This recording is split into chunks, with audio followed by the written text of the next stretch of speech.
Hi hello welcome back to my channel Shilpa vlogs. നമ്മൾ കഴിഞ്ഞ ദിവസം സേ കത്തീഡ്രൽ പള്ളിയിൽ പോയ കാര്യം വിശദീകരിച്ചു.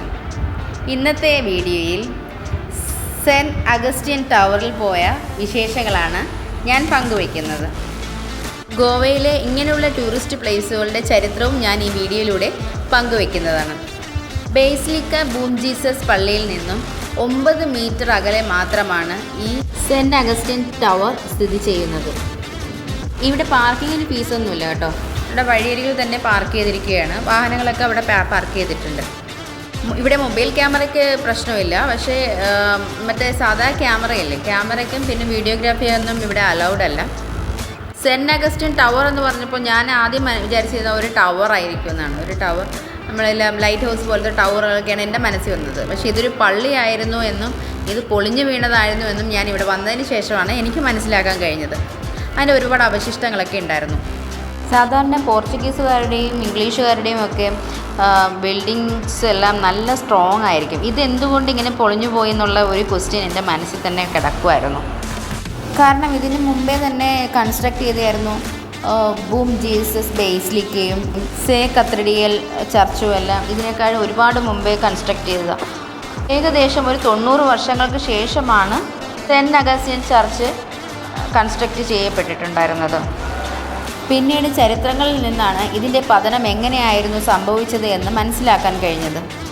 1597 1602 ഇടയിൽ 1587 ഗോവയിൽ വന്നിറങ്ങിയ അഗസ്റ്റിൻ സന്യാസിമാർ വിശുദ്ധ കുന്നിൻപുറത്ത് ഈ പള്ളി പണിയുകയായിരുന്നു. ലോകത്തിലെ 3 മഹത്തായ അഗസ്റ്റിൻ പള്ളികളിൽ ഒന്നായി ഈ പള്ളി കണക്കാക്കപ്പെട്ടു. ഈ പള്ളിയുടെ തകർച്ചയ്ക്ക് കാരണമായ ഒരു വസ്തുത എന്തെന്ന് വെച്ചാൽ, ഈ അഗസ്റ്റിൻ പള്ളിയിൽ കറ്റേവാൻ രാജ്ഞിയുടെ ഭൗതിക അവശിഷ്ടങ്ങൾ ഗോവയിലെ സെൻറ്റ് അഗസ്റ്റിൻ പള്ളിയിൽ അഗസ്ത്യ സന്യാസിമാർ കുഴിച്ചിട്ടതായി അറിയപ്പെട്ടു.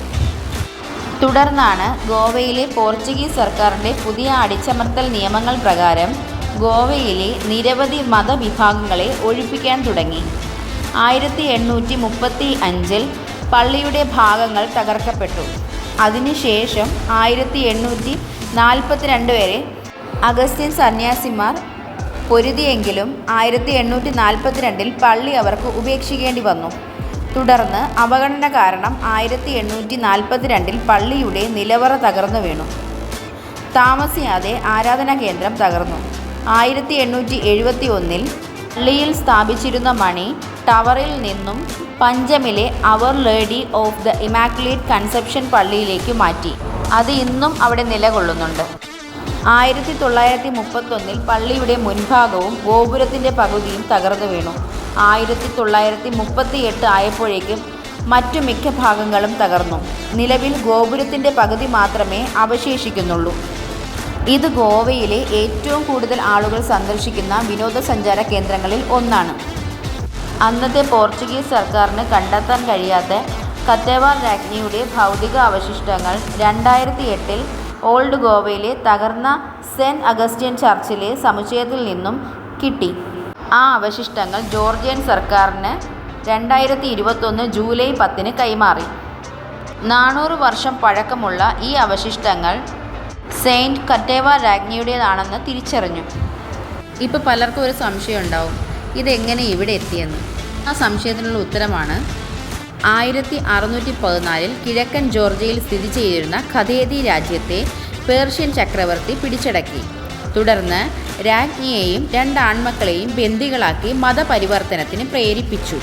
ഓർത്തഡോക്സ് സഭയുടെ കടുത്ത അനുയായിയായിരുന്ന കത്തേവാൻ രാജ്ഞി അതിനെ നിരസിക്കുകയും ചെയ്തു. തുടർന്ന് 2 ആൺമക്കളെ വധിച്ചുകൊണ്ട് ഭീഷണിപ്പെടുത്തി. ശേഷവും വഴങ്ങാതിരുന്ന രാജ്ഞിയെ വധിക്കുകയായിരുന്നു ചെയ്തത്.